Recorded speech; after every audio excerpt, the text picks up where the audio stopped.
Hello guys, welcome back to my YouTube channel SK study. अभी आप success और यहाँ पर मैं लेके आ गया हूँ आपका फुल पेपर सोल्यूशन। जी हाँ, गृह विज्ञान का। और मैंने बोला था कि जो मैं बताया था वही 100% आपके पेपर में आया था। आप खुद देख लीजिएगा कि आपके पेपर में प्रश्न आया था कि नहीं। आप खुद देख लीजिएगा और बताइए कि जी सर बिल्कुल हमारा वही पेपर पैटर्न में आया था, उससे बाहर एक भी नहीं था। जी हाँ, आपका जितना भी मैं बताया था, जितना भी मैं आपका A to Z करवाया था वही पूरा पूरा आया था, उसके बाहर आपका एक भी प्रश्न आया नहीं था। लेकिन हाँ, आपको इसी तरीके से अब जी तोड़ मेहनत करनी है पूरा पूरा। कुछ भी आपको ज़्यादा टेंशन लेने जो नए जो पेपर बचे हैं उसकी मैं पूरी पूरी तैयारी करवा दूंगा। आप सबसे पहले चैनल को कर लेंगे सब्सक्राइब और वीडियो को कर देंगे लाइक और अपने दोस्तों का साथ कर देंगे शेयर। इतना आपको कर देना है, ठीक है। चलिए, तो ये गृह विज्ञान का है, केवल लड़कियों के लिए था। 3 घंटे 15 मिनट का आपको क्या मिला था, समय दिया गया था पेपर को हल करने के लिए। 3 घंटे 15 मिनट का आपको क्या दिया गया था, टाइम दिया गया था कि आप 3 घंटे 15 मिनट में अपने पेपर को हल कीजिए। और टोटल कितने अंक का था, तो 70 अंक का आपका पूर्णांक था। कितने अंक का पूर्णांक था, तो 70 अंक का पूर्णांक था। प्रारंभ के जो 15 मिनट आपको मिले थे वो प्रश्न पत्र को पढ़ने के लिए मिले थे।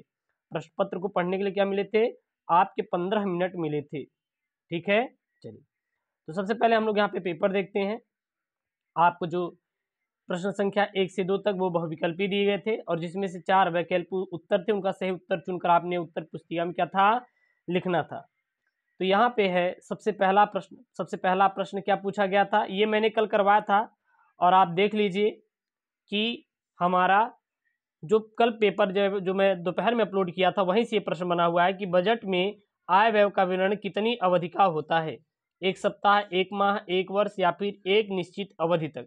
तो बजट में आय व्यय का जो विवरण होता है वो कितनी अवधि तक होता है, वो आपकी एक निश्चित अवधि तक आप दे सकते हैं। क्लियर है। आपने क्या टिक लगाया था कमेंट कीजिए, मैंने इसको करवाया भी था।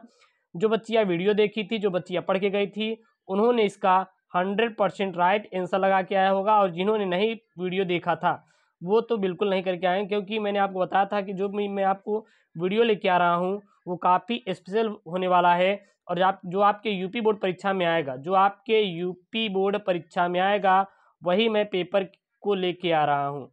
अगला यहाँ पे है क्या, यहाँ पे डीपीटी का टीका किन रोगों से सुरक्षा प्रदान करता है। जो डीपीटी का टीका लगता है वो किन रोगों से सुरक्षा प्रदान करता है, डायरिया, डिप्थीरिया या फिर डिप्थीरिया, पोलियो, टाइफाइड, कुकर खांसी, यहाँ पे है टिडनेस, और डायरिया, कुकर खांसी, टिडनेस। अगला यहाँ पे प्रश्न आया था वो क्या था कि पेचिश के रोगी का भोजन कैसा होना चाहिए। जो पेचिश का रोगी होता है उसका भोजन कैसा होना चाहिए, केवल फल, केवल दूध, दही चावल और रोटी सब्जी। तो जो जिसको पेचिश पड़ती है उसका जो भोजन होना चाहिए वो केवल व केवल आपका क्या होना चाहिए, दही और चावल होना चाहिए। दही और चावल रहेगा तो ज़्यादा, क्योंकि तरल पदार्थों का आपको उपयोग करना है। दूध नहीं, केवल दही चावल ठंडा वाला आपको उपयोग करेंगे तो सही रहेगा।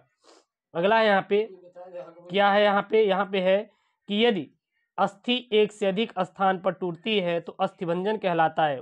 यदि अस्थि एक से अधिक स्थान टूट जाती है तो अस्थिभंजन कहते हैं। लेकिन वो क्या है, बहुखंडी, कंचा या फिर संयुक्त या फिर साधारण।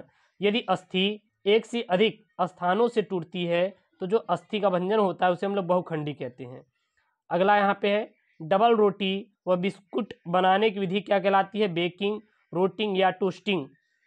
तो डबल रोटी व बिस्किट बनाने की विधि क्या कहलाती है।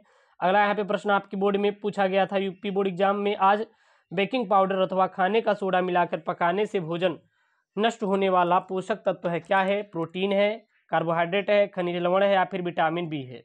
अगला यहाँ पे अस्थि भंग के लक्षण लिखिए, सूजन आ जाना, दर्द होना, अंग निष्क्रिय हो जाना या फिर इनमें से सभी। तो अस्थि भंग यानी कि अस्थि टूटने का मतलब होता है सूजन हो जाना, दर्द हो जाना, अंग निष्क्रिय होना जाना, यानी कि इनमें से सभी ऑप्शन क्या हो जाएगा, सही हो जाएगा। अगला है मोच आने पर प्रयोग करते हैं, क्या करते हैं, डेटॉल, आयोडेक्स या फिर आपको कोल्ड क्रीम।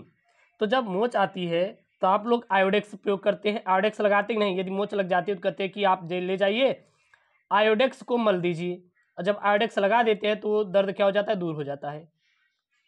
अगला यहाँ पे प्रश्न है प्रश्न संख्या 3।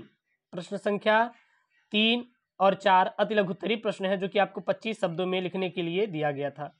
चल देख लेते हैं। सबसे पहला यहाँ पे प्रश्न है, प्रश्न क्या बना था, अस्थिभंग के प्रमुख प्रकार बताइए, जो कि 2 अंकों का था। धीमी आग पर भोजन पकाने से क्या लाभ होता है, भोजन अच्छी तरीके पक जाता है, 2 अंक का।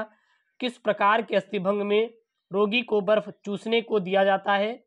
अगला यहाँ पे है, ये मैंने कल करवाया भी था, भोजन पकाने की विधियों का उल्लेख कीजिए कि भोजन कितने प्रकार से पकाया जाता है। और ये भी मैंने कल करवाया था। जो बच्चियाँ पढ़ के गई थी हमारा पेपर, वो तो पूरा करके आई होंगी, ये मुझे पता है, ये मुझे पूरा विश्वास है कि जो बच्चियाँ हमारी वीडियो को देख के गई थी, पढ़ के गई थी, वो पूरा का पूरा करके आई होंगी। इस बात का मैं 100% गारंटी देता हूं कि वो बच्चियां करके जरूर आई होंगी। अगला है यहाँ पे प्रश्न, क्या यहाँ पे है, कोई 2 विभिन्न प्रकार के बैंक खातों के नाम लिखिए। फिर यहाँ पे है अगला प्रश्न क्या बना है, पेची रोग उत्पन्न करने वाले जीवाणु का नाम क्या है। और हाथ की सिलाई के किन्हीं 4 टाकों के नाम लिखिए कि हाथ की सिलाई कैसे करेंगे। यहाँ पे आपके कितने अंक का था, तो ये 2 अंकों का था, 2 अंकों का। फिर यहाँ पे एक प्रश्न बना था आपके होम साइंस में, क्या था, वस्त्र की ड्राफ्टिंग करने से क्या लाभ, जो वस्त्र होते हैं, कपड़े होते हैं, अगर उनकी आप ड्राफ्टिंग करेंगे तो क्या क्या लाभ रहेंगे। फिर यहाँ पे अगला निर्देश दिया गया था कि प्रश्न 5 से 7 लघुत्तरीय है और इनके प्रत्येक खंड का उत्तर आपको 25 शब्दों में लिखना था। सबसे पहला प्रश्न था यहाँ पे 4 अंक का, कि राष्ट्रीय बचत पत्र पर संक्षिप्त टिप्पणी लिखिए, 4 अंक का। और विषाक्त भोजन से बचने के क्या क्या उपाय है, जो कि आपका काफ़ी क्या था, इम्पॉर्टेंट वाला प्रश्न था। जी हाँ, IMP वाला प्रश्न था। अगर आप इसको तैयार कर लेंगे 2023 वाले, तो जरूर ये पेपर में आपके आएगा, ठीक है, तो इसको आप लोग तैयार कर लीजिएगा। अगला यहाँ पे है, जल किस प्रकार दूषित हो जाता है, जो जल होता है किस प्रकार दूषित हो जाता है, 4 अंक का। और वाहक चेक और रेखांकित चेक में अंतर लिखिए, तो मैं करवाया भी था, जो बच्चियाँ पढ़ के गई थी तो पूरा 4 अंक अपना लेके आई होंगी। अगला यहाँ पे तुरपिन बोले तो हैमिंग टाका किसे कहते हैं, 4 अंक का था। और जीवन रक्षक घोल क्या है और इसे तैयार कैसे करते हैं।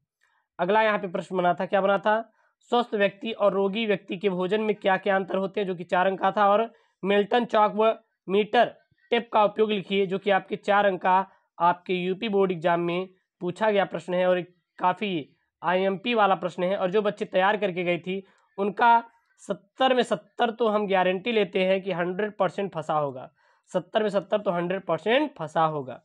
फिर यहाँ पे प्रश्न बना था, क्या बना था, कौन सी अस्थिभंग में खपचियों का प्रयोग नहीं किया जाता, 4 अंक का। अथवा में आपको पर्यावरण असंतुलन को नियंत्रित करने के 4 उपाय लिखिए, यानी जो पर्यावरण हमारा असंतुलित हो जा रहा है, इसके 4 उपाय क्या क्या हो सकते हैं। चिकनगुनिया, जो चिकनगुनिया है, चिकनगुनिया रोग के कारण और बचने के उपाय क्या क्या है, 2 अंक का। मियादी बुखार से क्या तात्पर्य है, ऐसे रोगी को आप कैसा आहार देंगी। अगला यहाँ पे प्रश्न बना था आपके देवोत्तरी प्रश्न 8 से 10 बना था। देखिए क्या क्या है यहाँ पे, बचत करने से क्या लाभ होते हैं और प्राकृतिक एवं कृत्रिम शोषण से आप क्या समझती हैं, और कृत्रिम शोषण की किसी एक विधि का वर्णन कीजिए।